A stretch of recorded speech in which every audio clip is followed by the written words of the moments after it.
Did you know there was an NHL captain who was so unwanted that teams passed on him 133 times, only to watch him go on to absolutely embarrass every superstar in the league? From scoring clutch goals against Mario Lemieux when it mattered most, Daniel Alfredsson was truly one of the most underrated players in NHL history, and his playoff performances are honestly some of the most clutch you'll ever see. But how did this 6th-round draft pick develop the hockey IQ that allowed him to outplay Hall of Famers who were picked decades ahead of him? And why did every single team in the league overlook a player who would go on to become one of the most respected captains the game has ever seen?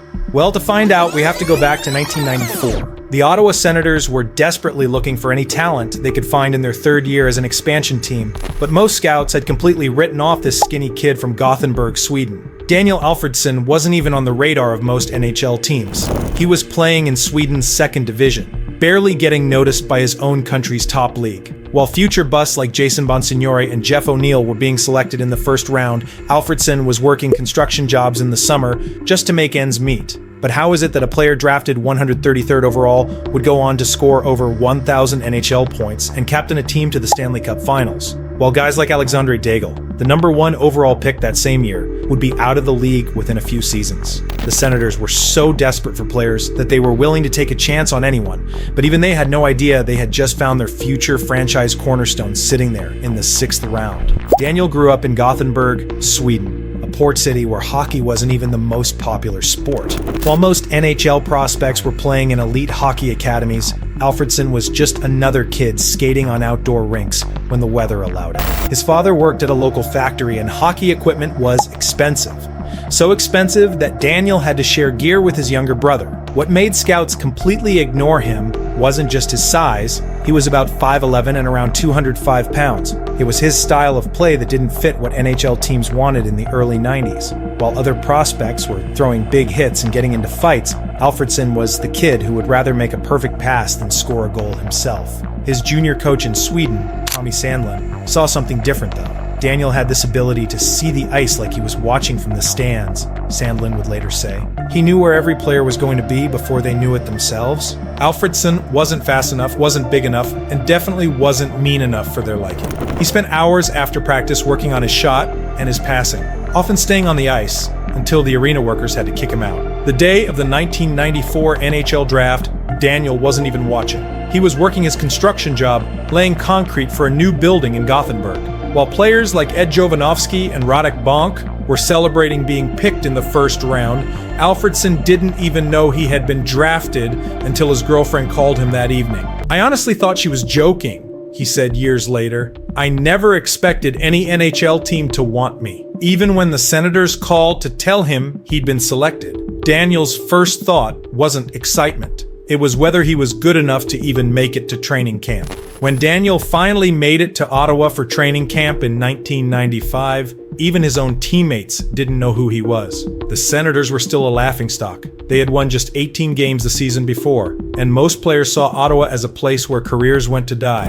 Alfredsson showed up to his first practice wearing gear that looked like it came from a garage sale, and veteran players were literally asking coaches, "Who's the Swedish kid?" But head coach Rick Bowness saw something in those first few practices that others missed. "This kid doesn't look like much, but watch his eyes," Bowness told his assistants. "He's always looking 2 plays ahead." Daniel's first NHL game was October 6th, 1995, against the Edmonton Oilers. He was so nervous he could barely tie his skates, and when he stepped on the ice for his first shift, he immediately got flattened by a check from Kevin Lowe. The crowd barely noticed. After all, who cared about some unknown rookie on a terrible team? But then, something magical happened. Late in the 2nd period, with the Senators down 2-1, Alfredsson picked up a loose puck behind his own net, made a perfect stretch pass to Alexei Yashin, and suddenly Ottawa was tied. It wasn't a flashy play, but anyone who understood hockey could see this kid had something special.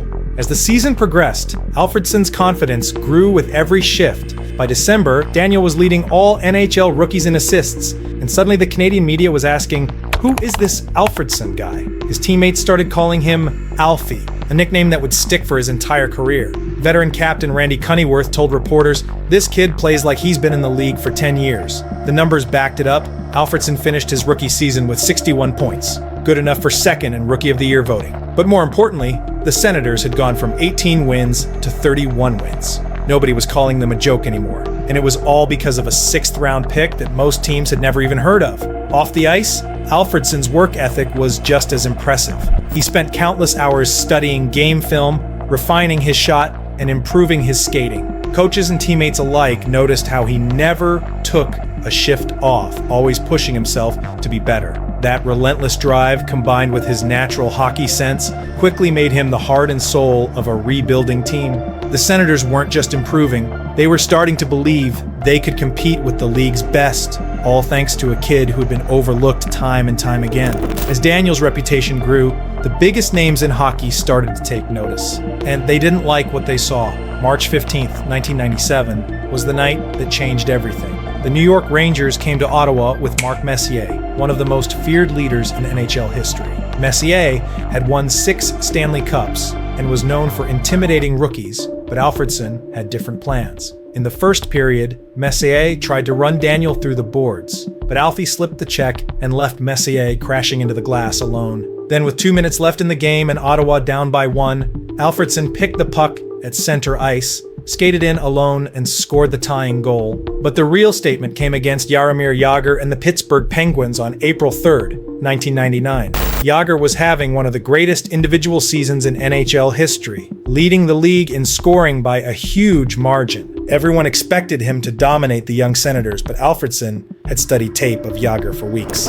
Every time Jagr tried his signature move, that slow, powerful drive to the net, Daniel was right there, not trying to hit him, but positioning himself perfectly to force bad passes. Jagr managed just 1 assist that night, while Alfredsson scored twice, including a goal where he stole the puck and scored on the same play. The most legendary moment came during the 1998 playoffs against the New Jersey Devils. Scott Stevens was the most feared defenseman in the league, a guy who had ended careers with his hits. But in Game 4, with Ottawa facing elimination, Alfredsson did something nobody expected. He skated straight at Stevens, faked like he was going to pass, then pulled the puck between Stevens' legs and scored one of the prettiest goals you'll ever see. The crowd went absolutely crazy, and even Stevens had to smile and nod at the rookie. By 2001, opposing coaches were specifically game planning to stop Alfredsson. Detroit's Scotty Bowman, who had won more Stanley Cups than anyone, assigned his best checker to shadow Daniel every shift. He's not the fastest guy, he's not the biggest guy, but he's always in the right place, Bowman told the Detroit media. You can't teach what he has. The turning point in how the hockey world viewed Daniel came during the 2003 season when he was named captain of the Ottawa Senators. At just 30 years old, he was taking over a team that was expected to compete for the Stanley Cup. But being captain wasn't just about wearing a letter on his jersey, it was about changing the entire culture of the organization. Alfredsson was the first guy at the rink every morning and the last to leave. He would stay after practice to work with young players, teaching them the little things that had made him successful. His leadership style wasn't about screaming or throwing sticks, it was about leading by example. During the 2003 playoffs, with Ottawa down 3-1 to the New Jersey Devils, Alfredsson gathered his teammates in the locker room before Game 5. "We're not going home tonight," he told them calmly, "and we're not going home tomorrow either." He then went out and scored 2 goals in a 3-1 win, forcing a Game 6. Though Ottawa eventually lost that series, his teammates knew they had something special in their captain. The 2006 season was when everything came together. Alfredsson led the Senators to 52 wins, their best season ever, while putting up 103 points himself. But the real test came in the playoffs. Game after game, Daniel was clutch when his team needed him most. Against the Tampa Bay Lightning in the first round, he scored the overtime winner in Game 4. Against the Buffalo Sabres in the second round, he had the game-winning assist in Game 5. "Alfie just has this way of making big plays when we need them," teammate Jason Spezza said. "He's the guy you want with the puck when the game's on the line." The ultimate test came in 2007, when Ottawa finally made it to the Stanley Cup Finals. They were facing the Anaheim Ducks, a bigger, tougher team that was supposed to intimidate the skilled Senators. But Alfredsson wasn't intimidated, he was motivated. In Game 1, he scored the first goal and added 2 assists in a 3-2 win. In Game 3, with Ottawa down 2-0 in the series, he scored twice to force overtime, though the Senators eventually lost. Even though Ottawa lost the series in 5 games, Alfredsson had proven he belonged on hockey's biggest stage. As Daniel entered his 30s, many thought his best days were behind him. But the 2006 Winter Olympics in Turin proved everyone wrong. playing for Team Sweden alongside superstars like Mats Sundin and Nicholas Lidström. Alfredsson wasn't just along for the ride, he was Sweden's best player. In the gold medal game against Finland, with the score tied 2-2 and less than 5 minutes left, Daniel made the play that won Sweden their first Olympic gold in 12 years. He stole the puck in his own zone, made a perfect breakout pass to start the rush, then positioned himself perfectly in front of the net for the rebound that became the game winner. Alfie was our leader throughout that tournament, Lidström said afterward. He showed the world what we already knew. He's one of the best players of his generation. Even at age 35, Daniel was still embarrassing players half his age. During the 2008 season, he had one of his best performances against Sidney Crosby and the Pittsburgh Penguins. Crosby was the NHL's golden boy, the face of the league, but that night belonged to the seasoned Swedish captain. Alfredsson scored twice and added 3 assists, including a pass that was so perfect it made Crosby shake his head in amazement. The most emotional moment of Daniel's career came in 2013 when contract negotiations with Ottawa broke down.